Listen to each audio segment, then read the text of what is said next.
નમસ્કાર, આપ જોઈ રહ્યા છો યુટીસી ન્યૂઝ। વડોદરા કારેલીબાગ વિસ્તારમાં કારથી ટક્કર મારી અનેક લોકોને ઘાયલ કરનાર અને એક મહિલાના મોતના જવાબદાર રક્ષિત ચોરસિયાની રક્ષા કોણ કરી રહ્યું છે? આ સવાલ આજે શહેર અને સોશિયલ મીડિયા પર લોકો પૂછી રહ્યા છે। રક્ષિત ચોરસિયા, જેને કારેલીબાગ આમ્રપાલી કોમ્પ્લેક્સની સામે એક એક્ટિવા ચાલક મહિલા અને તેના બાળક અને તેના પતિને ટક્કર મારી આ મહિલાનું મોત થઈ ગયું છે। પતિ આઈસીયુમાં છે અને બીજા જે અન્ય ઘાયલો છે તેને હોસ્પિટલમાં સારવાર ચાલી રહી છે। ત્યારે આ આરોપી રક્ષિત ચોરસિયાને સંરક્ષણ મળી રહ્યું છે, કોઈકનું એને રક્ષા કવચ છે, જેથી જ અન્ય આરોપીથી અલગ હટીને તેને ટ્રીટમેન્ટ મળી રહી છે। રક્ષિતને જ્યારથી પોલીસે ઝડપી પાડ્યો છે અને આજે જ્યારે કોર્ટમાં રજૂ કર્યા ત્યાર સુધી રક્ષિતને જ્યારે મીડિયાની સામે લાવવામાં આવ્યા ત્યારે રક્ષિતના અલગ અલગ રૂપ જોવા મળ્યા। સૌથી પહેલાં જ્યારે રક્ષિતને મીડિયાની સામે લાવવામાં આવ્યો ત્યારે રક્ષિત સામાન્ય રીતે ઊભો હતો અને મીડિયાના કેમેરા પર હતો। મીડિયા સાથે વાત કરવા દીધી એક અલગ વિષય છે, તેની પર આપણે ચર્ચા કરીશું। ત્યારબાદ રક્ષિતને જ્યારે કોર્ટમાં રજૂ કર્યો ત્યારે પણ રક્ષિત આસાનીથી ચાલી રહ્યો હતો।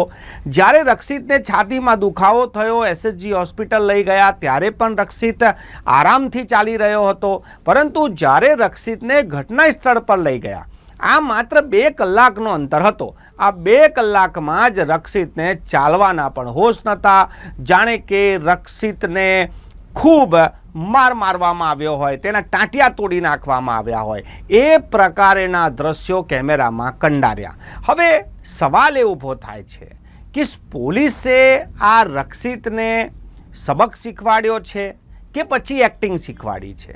કેમ કે આ જ રક્ષિત 2 કલાક પહેલાં આસાનીથી ચાલી રહ્યો હતો, દોડી રહ્યો હતો અને 2 જ કલાકમાં તે ચાલી પણ નહોતો શકતો। હવે આને આપણે શું માનીએ કે પોલીસની સરભરા હતી કે પછી પોલીસ દ્વારા શીખવાડેલી એક એક્ટિંગ હતી? આજે આ જ મામલે કોંગ્રેસ શહેર પ્રમુખ ઋત્વિજ જોશી તો સીધા જ પોલીસ કમિશનર પાસે મળવા પહોંચી ગયા। પોલીસ કમિશનરને તેમને રજૂઆત કરી કે આ કયા પ્રકારનું કામ ચાલે છે।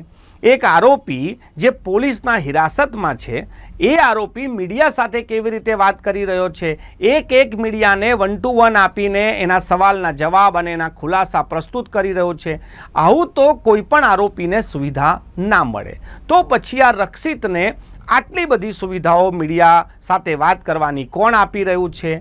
પોલીસ કમિશનર પાસે પણ તાત્કાલિકમાં એનો કોઈ જવાબ ન હતો, એટલે પોલીસ કમિશનરે પણ ઋત્વિજ જોશીને જણાવ્યું કે અમે તપાસ કરીશું અને હાલ જે તપાસ ચાલી રહી છે એ સૌ કોઈની સામે છે। ત્યારબાદ વાત કરીએ કે આ મુદ્દો આજે સમગ્ર દેશમાં ફેલાઈ ગયો।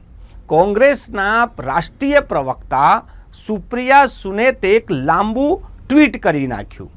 આ ટ્વીટમાં પણ એમને ઘણા બધા મુદ્દાઓ ઉઠાવ્યા છે કે આ જે રાક્ષસી પ્રવૃત્તિનો વ્યક્તિ, જે અકસ્માત કર્યા બાદ રોડ પર બૂમો પાડતો હતો, જે શબ્દોનો તેને પ્રયોગ કર્યો છે, તેને લઈને તો આજે રિમાન્ડ મળ્યા છે। આ જ રક્ષિત જે એક હિન્દુ હોવાનો જે વાત તેને કરી, ઓમ નમઃ શિવાય બોલ્યો, તો શું એ બચવા માટે બોલ્યો હતો? આવા રાક્ષસી પ્રવૃત્તિના લોકોને સંરક્ષણ કોણ આપી રહ્યું છે તેની ચર્ચા આજે સૌથી વધારે થઈ રહી છે। અત્યાર સુધીમાં જેટલા પણ ગુનાઓ થતા હોય કે આ પ્રકારના ગુનાઓ થતા હોય ત્યારે લોકો આરોપીને સૌથી પહેલાં વિક્ટિમ માની જ લે છે અને તેને કડક સજા મળે તેવી માંગ કરે છે। શહેરમાં અને સોશિયલ મીડિયા પર તો આ જ માંગ છે, પરંતુ જે રીતેના દ્રશ્યો દેખાઈ રહ્યા છે, જે રીતેના પડે પરિસ્થિતિ બદલાઈ રહી છે, તેનાથી લાગે છે કે આ રક્ષિતના કોઈ સંરક્ષક છે, રક્ષિતની કોઈ રક્ષા કરી રહ્યું છે પાછળથી, જે આ બધું એને પીઠબળ પૂરું પાડી રહ્યું છે। આપણા સમાજમાં જ્યારે આવી કોઈ ઘટના બનતી હોય ત્યારે આપણે દાખલો બેસાડતા હોઈએ છીએ, આપણે આપણા બાળકોને બતાવતા હોઈએ છીએ કે જો આવી રીતે તમે કરશો તો તમને સજા મળશે। પરંતુ રક્ષિતના કેસમાં આપણે કઈ રીતનો દાખલો બેસાડી રહ્યા છે? આપણે રક્ષિતને જે રીતે મીડિયાની સામે પ્રસ્તુત કરી રહ્યા છે, રક્ષિત કોઈ ઘડીએ દોડી રહ્યો છે તો કોઈ ઘડીએ લંગડાઈ રહ્યો છે, આ બધા જે દ્રશ્યો આવી રહ્યા છે એનાથી હવે સવાલ ઉઠી રહ્યા છે કે રક્ષિત જેવા આરોપી, રક્ષિત જેવા રાક્ષસી પ્રવૃત્તિના વ્યક્તિ જે બેફામ કાર હંકાઈને એક મહિલાના મોતનો જવાબદાર છે, અનેક લોકોને ઘાયલ કરવાનો જવાબદાર છે, અને આવા વ્યક્તિને આ પ્રકારની ટ્રીટમેન્ટ મળવી આ ક્યાંક ને ક્યાંક સંસ્કારી નગરીને પણ ના શોભે અને કોઈને પણ ના શોભે. પરંતુ આ થઈ રહ્યું છે. હવે પણ સમય છે, હજી પણ સમય છે. પોલીસ પાસે રક્ષિત હજી પણ કસ્ટડીમાં છે.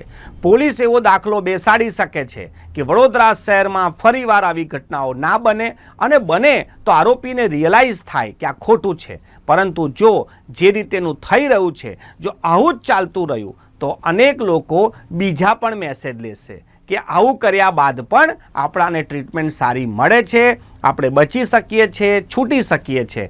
તો અમે પોલીસ ડિપાર્ટમેન્ટથી જે પણ તપાસ કરતા લોકો છે એમની પાસેથી એક જ રજૂઆત કરીએ છીએ કે આપ એક દાખલો બેસાડો કે આવા લોકોને જ્યારે આવા કૃત્ય કરતા હોય તો બીજા લોકો જોઈને એનાથી ભયભીત થાય, બીવે, આવું કોઈ કૃત્ય કરતાં ગભરાય. પણ જો આવા લોકોને છૂટછાટ મળશે તો પછી શહેરમાં બીજા પણ લોકો આવું કરશે, તેને પણ પ્રેરણા મળશે.